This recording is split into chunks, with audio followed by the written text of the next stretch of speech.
A hard day when I watched Robert pack his briefcase from the doorway of our bedroom. Our relationship seemed like a thick cloud that had descended upon our previously contented house, strangling the tension between us. My voice was hardly audible above a whisper when I continued, "I can't believe you're doing this." Glancing up, Robert's eyes were icy. "Susan, what? Heading into the office? This family needs someone to keep things going." His reasons were a stark reminder of the choice I had made only a few days prior, and they hurt and cut deep. I stepped back into the room and said, "You know that's not fair." In response, simmering in my chest was anger. "I quit my job for us, for our family," I said, my frustration evident as he snapped his briefcase shut. "No, you left your work because the strain was too much for you to bear." "You now want me to take up the slack too," he replied. I winced at his words. They made a big impression. It was true that I had been finding it difficult to get used to being a stay-at-home mother. However, I never anticipated Robert's level of hatred. "I'm trying, Robert," I responded, my voice quivering with passion. "It's not easy to give up a career I loved." With a heavy sigh, he ran a hand over his hair. "I'm not looking for a fight this evening. We have some serious business to discuss." The sound of little feet pattering down the hallway stopped us before we could say anything more. With her teddy bear fiercely clasped to her bosom and her golden locks ruffled, our daughter Anna emerged from the doorway. She questioned naively, "Mommy, Daddy, why are you fighting?" I knelt to her level and feigned a grin. "Dear, we're not fighting. Just now, Daddy and I were chatting." Anna was scooped up by Robert, who then kissed her forehead. "Your mom is correct, Princess. Everything is all right. How about you go look for Grandma? She's probably preparing pancakes." I felt a tinge of regret as Anna ran off. How many times had small ears heard our arguments? Robert put down his suitcase, and his face softened a little. "All right, tonight we'll discuss. I have a suggestion that might help us get back on course." I simply nodded, not believing I could say anything. I had the unshakable impression that something was very wrong in our family between us. As he was leaving for work, I was nervous about the conversation we would be having that evening and what it would mean for our future. Because of the nagging doubt, dull chores, and my in-laws' constant chatting, the day dragged on. I was uncomfortable and hungry, waiting for the adult talk that didn't revolve around gossip or grandkids. By the time Robert got back home, with the kids well asleep, we retired to the study after supper. Breaking the quiet, Robert leaned forward and rested his elbows on his knees. He started off by saying, "I've been thinking about how we can tackle some of our challenges." I arched an eyebrow. With a little smile on his lips, he nodded. "What if we buy my parents a house with some of our savings? They could get closer, assist with the kids more, and take up a lot of the burden for the two of us," Robert suggested. I sensed the room's air disappearing. "Our reserves?" I questioned. "The funds we set aside for our future? The college funds for the kids?" Robert stopped smiling. "I assumed you would be pleased with this. It offers a lot of solutions to our issues." I raised my voice. "Or the issues with your parents." With a look of annoyance on his face, Robert stood up. "Why do you make things so hard for me? It's the best course of action for our family." I watched in disbelief as he stormed out. Was anything like this actually taking place? Had my spouse suddenly proposed, without my consent, to spend our life savings to purchase a home for his parents? Feeling more alone than ever, I buried my face in my hands. What was going to happen to me, and more importantly, how had we arrived at this point? I heard quiet sounds coming from the kitchen the following morning, which I assumed to be those of Robert and his mother. I walked down the corridor, being cautious not to trip on the noisy floorboard next to the stairs. "Mom, she's being unreasonable," Robert said in a clear voice. I assumed she would be pleased with this. His mother gave a kind but clear response. "Oh my goodness, some ladies simply cannot bear the demands of raising a family. Not every person is suited for it." I bit my lip as hurt and rage battled within me. Is that how people understood me? That I was unable to manage it? "Perhaps if we just move forward with the plans," Robert said, "she might change her mind. Really, it's for the best." I'd had enough. Not bothering to hide, I stormed into the kitchen. Robert, for whom is this best? I demanded. With remorse lighting over their cheeks, they both sprang up. First to recover, Robert's mother put on a cheesy smile. Good morning, my love. How was your night's sleep? Disregarding her, I concentrated on my husband. Were you going to talk behind my back about this, or were you going to discuss it with me at all? Even Robert seemed a little embarrassed. Susan, that isn't how it is. We were only talking. Talking about making big financial decisions without me? About the future, ours and our children's? His mother intervened, always the mediator. Let's not get too fired up just yet. Would you mind if I took the kids to the park so you two could have some alone time? She was yelling for Anna and Mark as she hurried out of the kitchen before I could object. There was a sharp stillness between Robert and me when the front door closed. You cannot continue doing this, I murmured quietly. You cannot continue to exclude me from decisions that impact our family. Robert let out a sigh and ran his fingers through his hair. Susan, I'm not shoving you out.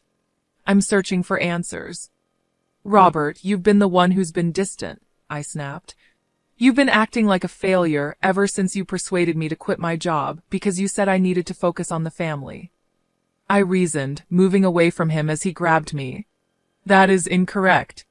Simply put, I believed that doing this would simplify things. Your parents might assist with the children, and you'd receive more assistance. More assistance? I gave a sour laugh. Your father hardly recognizes me, and your mother can hardly contain her hatred for me. Robert grew stern-faced. That is unfair. They have been really supportive since you left your work. Supportive? I sneered. They have been choking me. You want to spend our money to buy them a house, but I can't make a single choice about our kids without your mother questioning me. He raised his palms. What else should we do with it? We could use the assistance since it is currently available. I looked into his eyes and saw him clearly for the first time in many months. This man is not the one I wed, this is someone else entirely. Robert, I can't handle this anymore, I said. I refuse to be excluded within my own family. His face became more composed. Come on, Susan. We are able to resolve this. We just must. He was cut off by the sound of the front door opening, the enthusiastic chatter of our children filling the home, accompanied by the voices of his parents. Daddy! Mommy! Anna yelled. See what we discovered at the park. I forced a grin onto my face as our daughter ran into the kitchen, brandishing a glittering pebble. However, I saw Robert's mother's rough glance above her head. She was certain that she had won this round. I silently vowed as I bent to gaze at Anna's treasure, this wasn't the end. I wouldn't allow them to drive me away from my own family. Something needed to shift quickly. Staring at the laptop screen in front of me, I sat at the kitchen table. I could see glimmers of the life I had left behind in each email and message that scrolled by. My fingers ached to write a resume so I could go back to practicing law, where I used to be quite successful. I was brought back to reality by the sound of Robert's car driving into the driveway. I shut off the laptop quickly as remorse overcame me. How did I get here? Hadn't I promised my family this? When Robert spotted me, his face lit up as he came in. There you are. Hello. We could take the kids out to supper today. What do you think? I faked a laugh. That sounds fantastic. Where are the children? He answered, Mom took them to the mall. She said something about fresh school clothes. My lips twisted into a grin. Did she?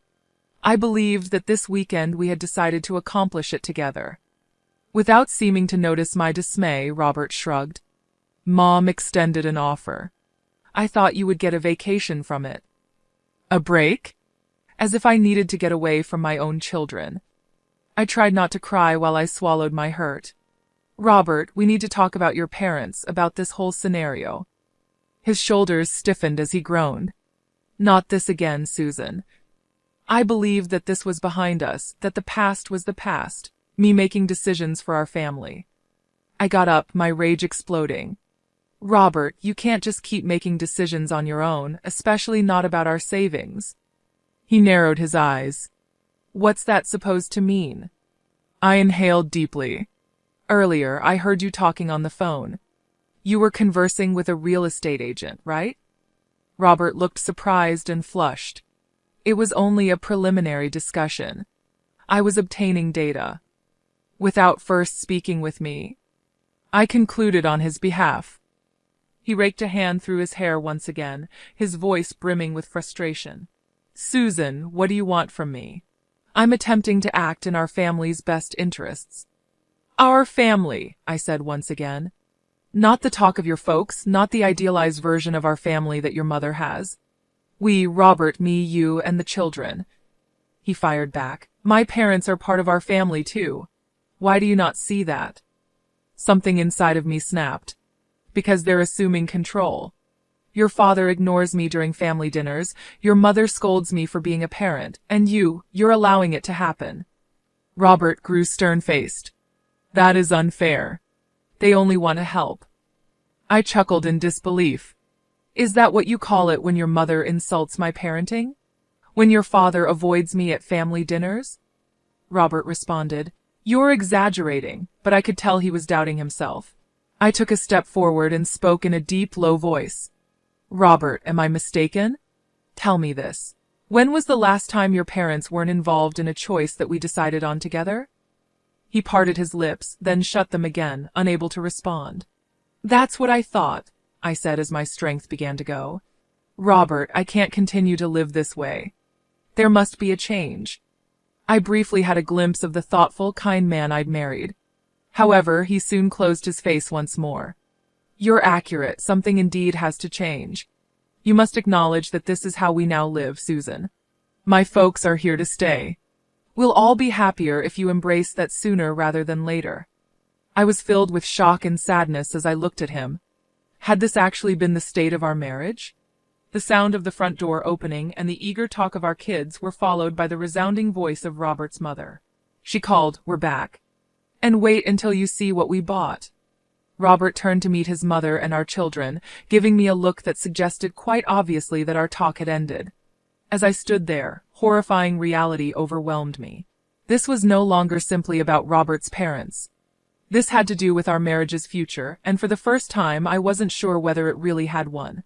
I sat at the desk in our shared study, pen poised over paper, heart thumping in my chest. The place was oddly quiet.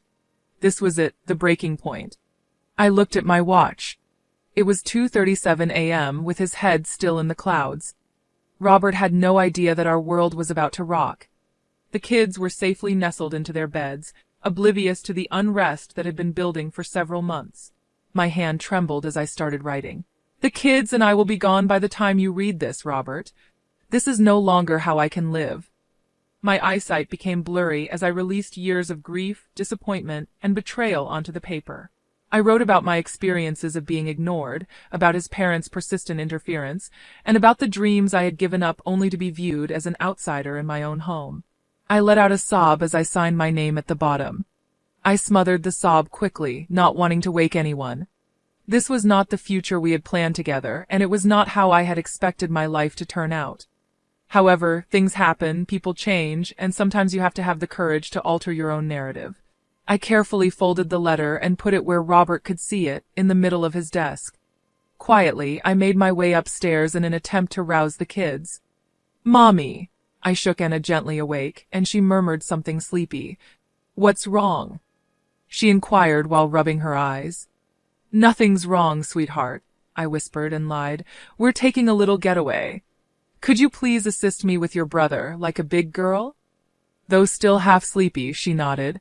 Being the lighter sleeper of the two, Mark was usually simpler to wake up. In a matter of minutes, I had them both dressed and prepared to depart, holding their beloved stuffed animals firmly in their arms. I held my breath as we tiptoed down the steps, hoping that Robert wouldn't wake up. His snoring from our bedroom was a comforting sound, but it also cut deeply. I no longer felt like I knew this man who I had previously loved more than anything. We arrived at the car without any problems. Anna's little voice sliced through the evening air as I strapped the children into their seats. Where's Daddy, Mommy? Will he not go with us? Even though I knew the question was coming, I froze, unprepared for it. No, my dear, Daddy must remain here, but don't worry, we'll see him shortly. Even though the lie hurt my tongue, I couldn't bring myself to utterly destroy their reality, not quite yet. My attention was drawn to a movement as I slid into the driver's seat. Robert's mother was standing there in the upstairs window. When our gazes locked, time seemed to stop. I saw the beginning of comprehension, a spark of wrath, and then, shockingly, something that nearly seemed like satisfaction. I fired the engine and slid out of the driveway. Without thinking, I drove through the lonely, dark streets with shaking palms on the steering wheel. To what destination were we heading? How would we proceed? My head was filled with questions that felt like they would never end. However, I felt calmer when I looked at my sleeping kids in the rearview mirror. We would work things out. It was necessary for us to.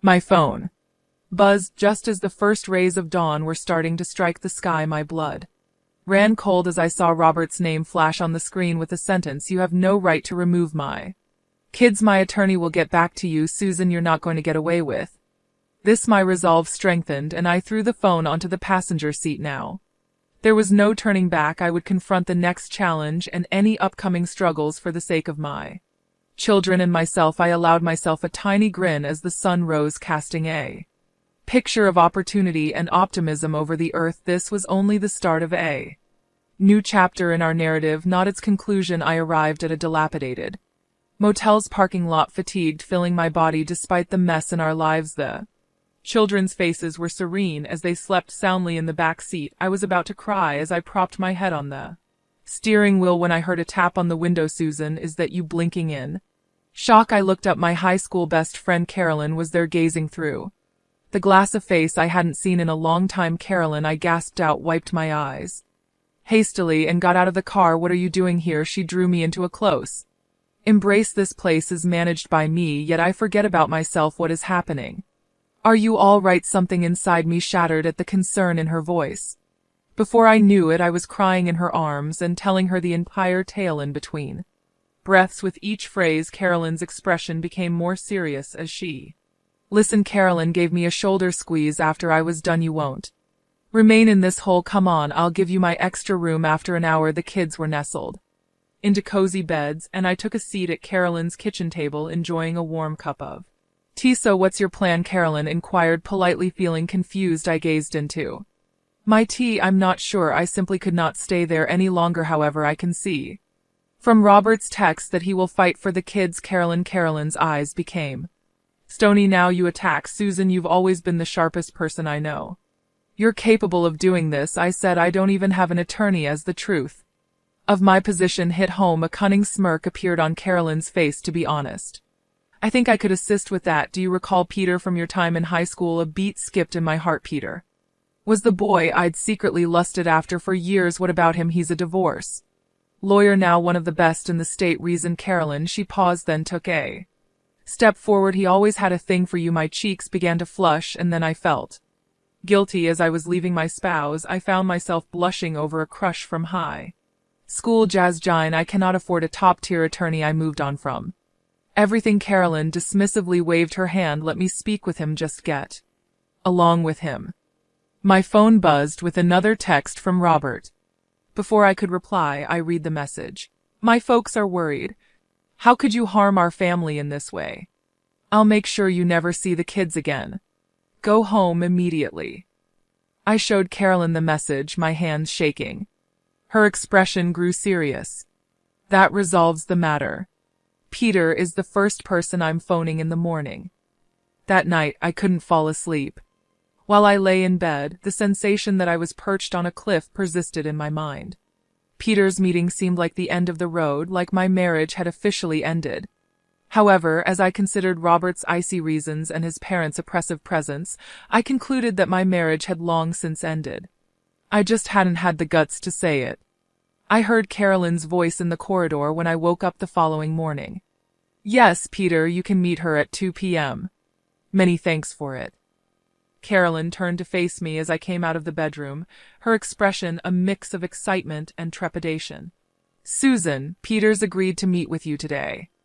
My heart pounded. This was the turning point in my life and the turning point in my children's lives as well. "Great," I said, astonished by the volume of my voice. I hugged my drowsy kids and got ready for the day. As I did, hope kindled in me, something I hadn't felt in years. I no longer felt alone. No matter what lay ahead, I felt ready to fight for the life I deserved for the first time in a very long time.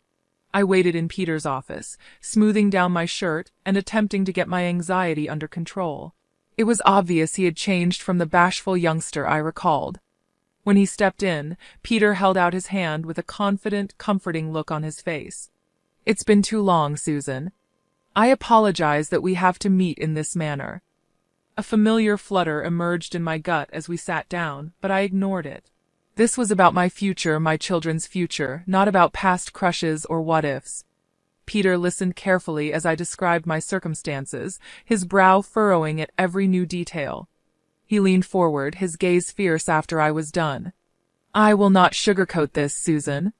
This may turn heated, especially with Robert's parents involved and his wealth. However, I can assure you that we will battle to the death." Something within me was sparked by his words, a fire I had long since extinguished. "How do we start?" We plotted for the next 60 minutes as Peter described our strategy. I sensed the return of my previous legal feelings as we began discussing the details. When my phone beeped, I quickly looked at the screen. "It's Robert. I have to take this." As I left Peter's office, I answered the call. "Where are you, Susan?" Robert's tone was composed and icy. "My parents are devastated. The children must be brought home right now." Taking a deep breath, I prepared myself. "No, Robert, I'm not going to return. I've hired an attorney. Please get in touch with him for any further matters." A moment of startled silence fell. Then Robert's voice became angry. "Do you really believe you can take my kids and get away with it, Susan? I'm going to ruin you. You'll be lucky if you see them again when I'm through." The call ended abruptly. Peter put his hand on my shoulder, pulling me back to the present moment as I stood there trembling. "Are you all right?" he asked, his expression filled with worry. I nodded and wiped away the tears I wasn't even aware I was shedding. "Peter, he made threats to abduct the children." "How?" With his hands resting on my shoulders, he said, "Hey, we will not let it occur. Susan, you're not alone in this battle. You're stronger than you realize." I was overcome with feelings as I stared into his eyes, including dread, thankfulness, and something more I couldn't quite put my finger on. I took a step back and collected myself. "What should we do next?" Peter's face took on a serious expression. "We must apply for temporary custody right now. We also need to discuss your career." Puzzled, I blinked. "My profession?" "But I abandoned that." "Exactly," Peter stated in a stern tone. "In court, that will be used against us. We must demonstrate your ability to care for the kids independently." It struck me like a stone. I had sacrificed everything for my family, and now I could lose my kids because of that one sacrifice. Uncertainty began to seep in. I don't know if I can go back." Peter grew more determined. "Susan, the woman I knew in high school, was a determined individual who could accomplish anything. You only need to locate her again because that woman is still there." That day, when I walked out of Peter's office, my head was spinning. Rebuilding my profession, fighting Robert and his parents, and attempting to keep my kids safe felt like an impossible task. But for the first time in years, I felt a glimpse of optimism. Anna's big eyes met mine as I tucked her and Mark into bed that evening. "When are we going home, Mama?" she asked. My heart tightened. "Oh, my dear," I replied, drawing her near. "We're at home now. Our home is wherever we are when we are together." I vowed in silence as I held my daughter. I would build us a new home, one that was free of love, respect, and hardship. No matter how long it took or how fierce the battle was, I was prepared for the difficult path ahead. The old Susan was coming to her senses and ready to reclaim her life. In front of me stood the courtroom, a rising reminder of the conflict I was about to engage in. Grasping my suitcase firmly, I attempted to calm my anxiety. Our interim custody court hearing was today, and I knew that Robert and his parents would make a big deal out of it. Peter touched my shoulder with a kind hand. "You can succeed, Susan. Keep in mind all we've planned." I nodded, and as we stepped into the building, I inhaled deeply. I saw Robert, his parents, and their attorney huddled together. My fury boiled at my mother-in-law's nasty expression. When the hearing started, I watched in growing terror as Robert's attorney presented me as an unstable, careless mother who had deserted her family on a whim. They brought up my choice to resign from my position, misrepresenting it as proof that I couldn't support the kids. When it was our turn, Peter expertly made our case, emphasizing my years of successful legal profession and commitment to my kids. However, I noticed the judge's doubtful look. Uncertainty tore at me. Had I committed a grave error? During our recess break, I noticed Robert's mother talking loudly in the hallway. Naturally, as soon as we gain custody, we'll be moving in to help with the kids instead of some unstable mother who can't decide what she wants out of life. They need a secure environment. A part of me broke. I marched up to her before I had a chance to consider. How could you? I growled. From the beginning, you have been attempting to push me away. Guess what, though? I'm over being treated unfairly. I will use every ounce of my strength to battle you for those children of mine. Robert's father moved to separate us. Susan, you've gone insane. Right now, you're supporting our argument that you're unfit to be a parent. When I turned to face Carolyn, her eyes were flaming. I felt a touch on my arm. Remove yourself, she told my in-laws. You are no longer allowed to harass her. Peter showed up as a gathering formed, and he gently drew me away. This isn't helping, Susan. We must pay attention to the hearing. However, the harm had already been done. As soon as we entered the courtroom again, I sensed the judge's critical stare. My outburst had given Robert the upper hand. Given the evidence submitted and the recent display in the hallway, I'm inclined to grant temporary custody to the father with supervised visits for the mother, the judge said, clearing his throat. The entire globe appeared to tilt. My breathing stopped. This cannot be happening. Peter asked for a break right away, and the judge reluctantly agreed. I followed him into a private conference room, feeling drowsy. Susan, pay attention to me, Peter pleaded. We still have work to do, but we must adjust our strategy. You must demonstrate to the judge that you are a responsible, stable parent who prioritizes your kids. With tears flowing down my cheeks, I gave a mute nod. But Peter, how are they going to take my babies? I can't let them go. His gaze was fierce as he held on to my shoulders. I need you to get yourself together because we are going to fight this. I know the Susan who never gives up. She refuses to be bullied by anyone. Where's that Susan? His comments ignited a flame of purpose within me, piercing through my sadness. I straightened my back as I wiped my eyes. She is here, and she is prepared for battle. As we were about to enter the courtroom again, I saw Robert and his parents. Their arrogant looks strengthened my determination. This was no longer just about me. It was also about proving to my kids what it meant to stand up for oneself and escape their hold on me.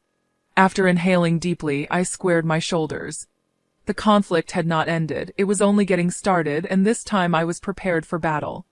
With my pulse racing, I watched the judge get ready to hand down his decision in the courtroom. It had taken months of struggles, restless nights, and unwavering resolve to get to this point. Seated on the other side were Robert and his parents, their expressions a mix of hate and confidence. The judge's voice echoed through the hushed chamber as he spoke. This court has carefully considered all presented evidence in the matter of custody for Mark and Anna. Feeling Peter's comforting presence alongside me, I held my breath. The world appeared to stop when the judge announced that Susan Matthews would receive primary custody and that Robert Matthews would have significant visitation rights.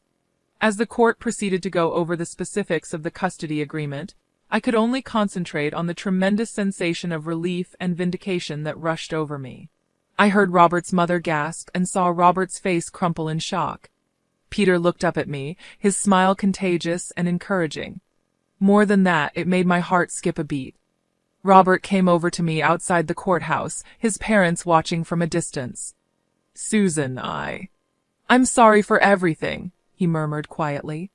I nodded, astonished that I didn't feel angry. I apologize as well, Robert, but this is best for all of us. I felt a weight lift off my shoulders as they left. Not only had I prevailed in the custody dispute, but I had won my independence. Carolyn came running up and gave me a bear hug. You succeeded, girl. I knew you could. I laughed so hard that happy tears ran down my cheeks. Carolyn, without you, I could not have succeeded. You gave me hope when I had none that night at the hotel, and you rescued me. She gave my hand a squeeze. That is the purpose of friends. Go now and enjoy the occasion with your children and perhaps a certain attractive lawyer. I looked at Peter, who was putting his briefcase away. His face flushed, and my gut gave me that recognizable flutter as our eyes locked. After a happy reunion with Anna and Mark later that evening, I sat on Carolyn's porch and watched the sunset. Peter came over to join me, holding 2 glasses of wine. He handed me a glass and said, "To new beginnings." I grinned and gently tapped my glass against his. Towards fresh starts. Peter finally spoke after a little period of comfortable silence. You know, Susan, from what I've been seeing these past few months, you're amazing. I can see that you've changed from that first day when you came into my office because of the way you battled for yourself and your kids. I nodded, a wave of pride rising within me. I'm not. I just discovered aspects of myself that I had assumed were lost forever. Peter reached out to touch me, and his touch ignited something within me. Maybe we could grab dinner sometime, just the 2 of us, now that the dust has settled. I saw warmth, adoration, and the potential for more as I gazed into his eyes. I paused for a second, old worries threatening to resurface, but then I remembered all that I had accomplished and all that I had conquered. Yes, please, I murmured quietly. I thought back on my journey, including the hardships, times of hopelessness, and agony that had led me here. As the last of the sunshine illuminated the sky in dazzling hues, I realized this was where it had all led. I had regained my strength, my freedom, and a network of support I never realized I needed. Even though the future was still unknown, I felt optimistic about it for the first time in a long time. I still had my independence, my kids, and maybe a future full of love ahead of me.